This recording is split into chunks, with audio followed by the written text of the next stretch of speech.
For instance, I'll give you one for sure. I'll give you one for sure. Lucifer is not Satan. Lucifer, Lucifer was a Babylonian king. It is not the devil. It was a man. It was a man of flesh and blood. See, that one is now, easy. See that we was doing good.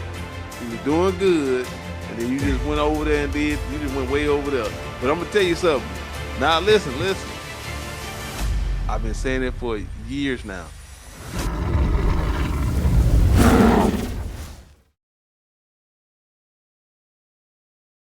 I look at it. I'm looking at everything through a different lens, so I'm going back through re-examining everything.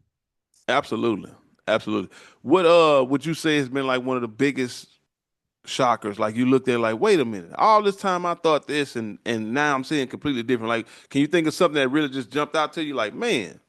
Uh, yeah. It's a couple of things, but it's not things that I'm well versed on to be able to have the conversation. Yeah, To things you're be still able kind of to, looking into.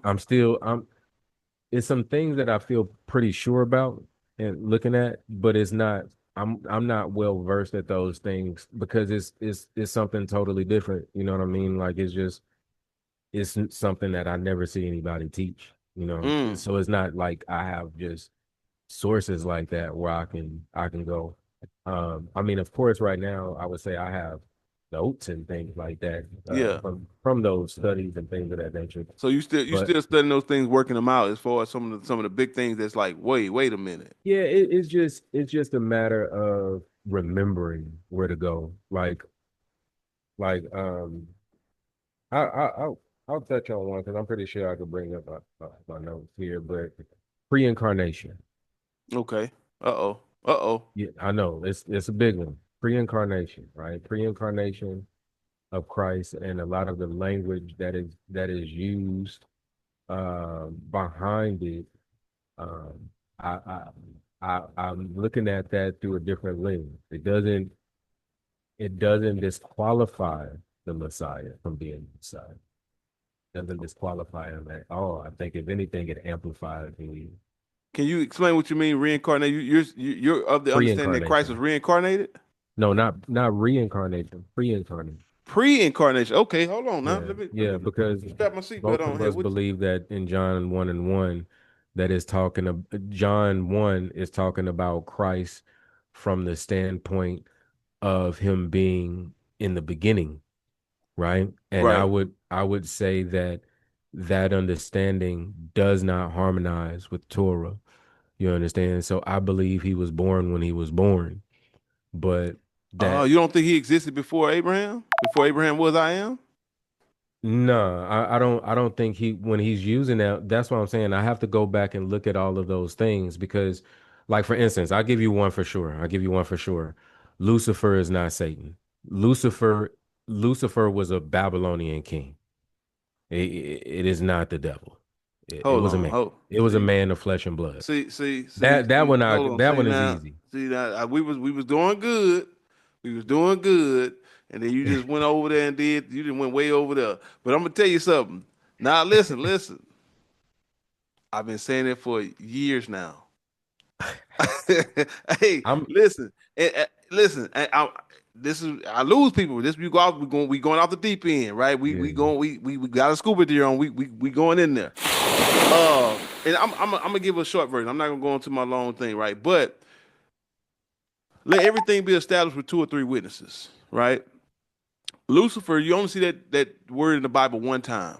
It's a Latin word. It's not a Hebrew or Greek word. So that word was Oh not. yeah, That's it's a not a Latin Hebrew word. word. Yeah. Um, and when you read that's is that Isaiah 14? Yeah. Yeah. So and listen, we've had like dragged out all night 8 hour Bible studies going around and around about this, but I can't. I read it. I see what I see, right? And when I see that, I don't see it talking about when you read the whole thing. When you just read those first the four verses or whatever, I can see how you get there. But when you read the whole thing, it's clearly talking about a person, right? But yeah. So Lucifer, I would say this. I would say the fallen one. Um, I don't think Lucifer is his name. I don't think Lucifer is. I think Lucifer means light bearer, right? It's the Latin term means light bearer, and I think that that is a way of referring to the fallen one in a in the glorious state. And I don't like, I don't do that. I don't want to refer to it. Now, I've also seen like when it says son of the morning, because in Revelation it refers to Christ as the son of the morning. And so I think that that title is maybe a title that he once had that he no longer has, maybe. But he's definitely that's definitely not his name. That's like I said, it's not a Hebrew word, and that's the only place you see that. And that word is translated. I think the word was halal or something like that. What's the word? Yeah, halal Which means to what? rise or Satan? something, rise up or something Yeah, like that. rise. Yeah. It's Hebrew 1966 Morning Star. The Morning Star, Lucifer. I know it's. Hold up. It gives the other one. Let me see the dictionary right quick. Wait a minute. Let me click on it. So yeah, I don't think that's his name, but the one Ezekiel's one. I don't think that's talking about the devil.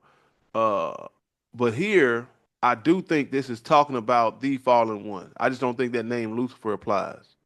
So I found my notes. Yeah. I got notes on it. Like I said, I don't have it committed to memory to where I Hmm. can repeat it like that. I wish I did. But so I'm gonna read. It's the Hebrew word is Hallel, Yes. Ben Describing the king of Shakar, right? Babylon. 1966, shining one, bright one, arrogant light bearer, contextually, or a son of the dawn. Isaiah 14 uh says who he is. He's the king of Babylon. Hmm. Take up this proverb against the king of Where you at? Babylon, which is What verse you starting I- at? Isaiah 14 and verse 4. Okay. All right. I'm with So he's a human being. He's flesh and blood, you. Hmm. born of a descent.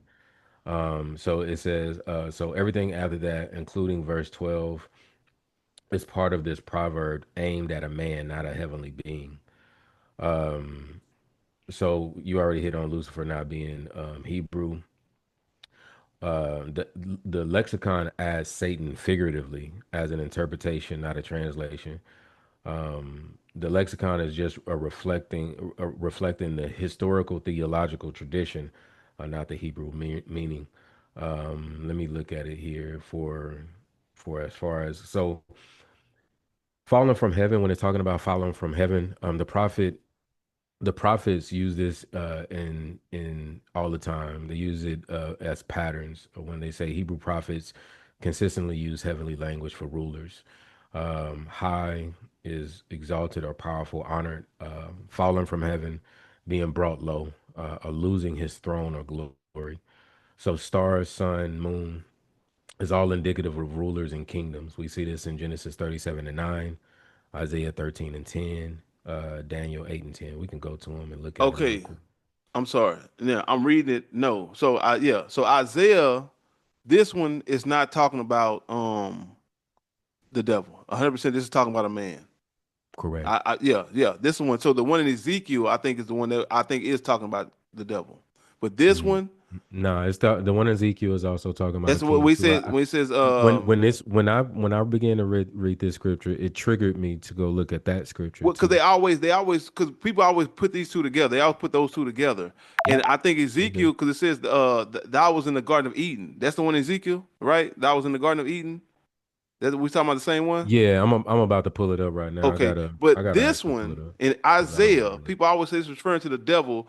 I think it's 100% talking about the king of Babylon. When you read it, when you like I said, when you read it, it's clearly talking about a man that's going to be brought down. And this happened. Because people say, where's this prophecy fulfilled at?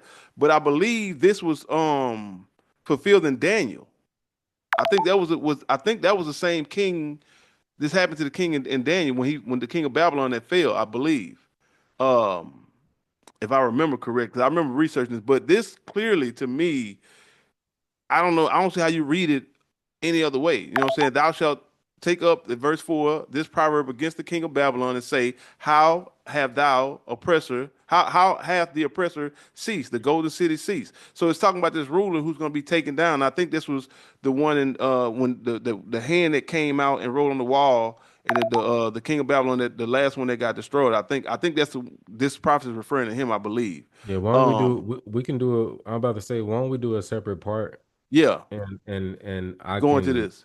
yeah, we can go into this particular subject. Yeah, yeah, that's this is an unpopular topic, but yeah, 100%. When you read it, I mean, it's talk about him being in the grave. The worms gonna eat his body. He's gonna be covered in worms. Um, and when you keep reading it, when you read past that, it to me it's clearly I don't see how you ever read this and think it's not talking about a man.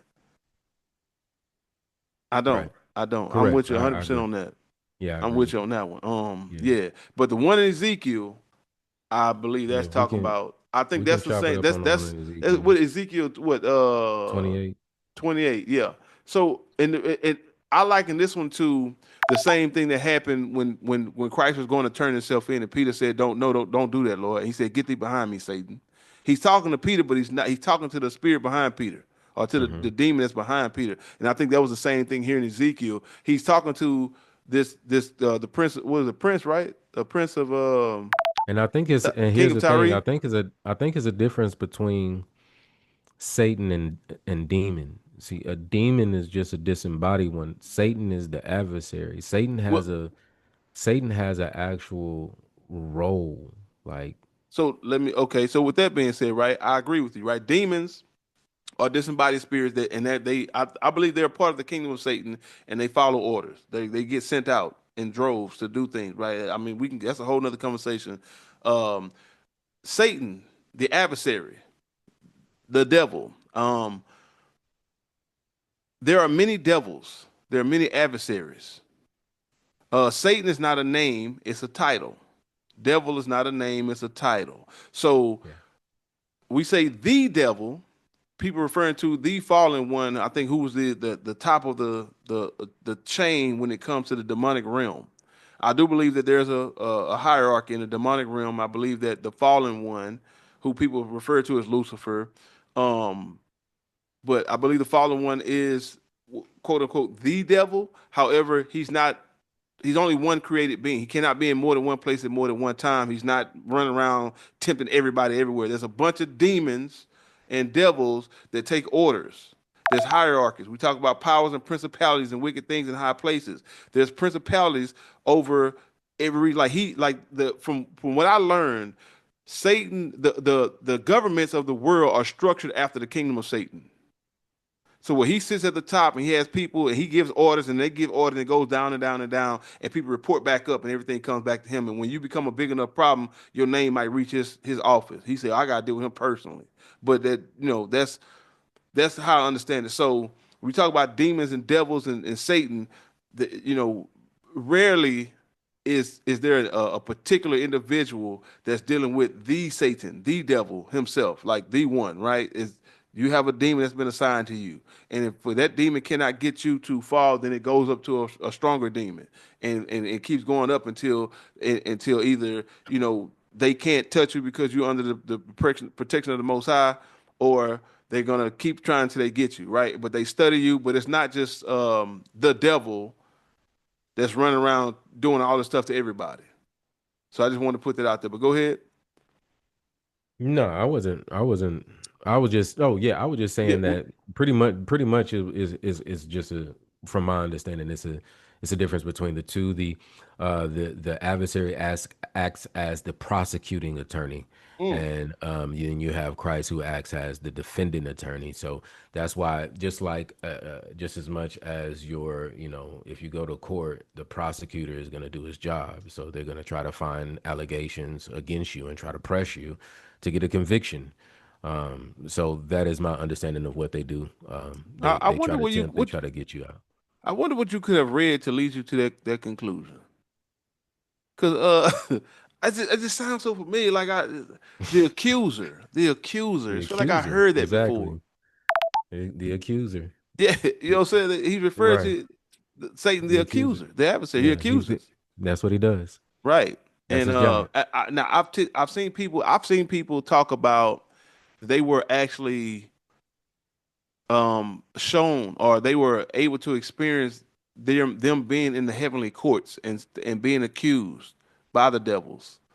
and you know, and they what you talk about, people have had spiritual encounters where they actually say they witnessed this, they've seen this, experienced this, and seen themselves in the heavenly court being accused by the devils and the whole process. And that's what the devil does. The devil just always accusing, accusing, accusing. You know, it's kind of what was happening in the book of Job.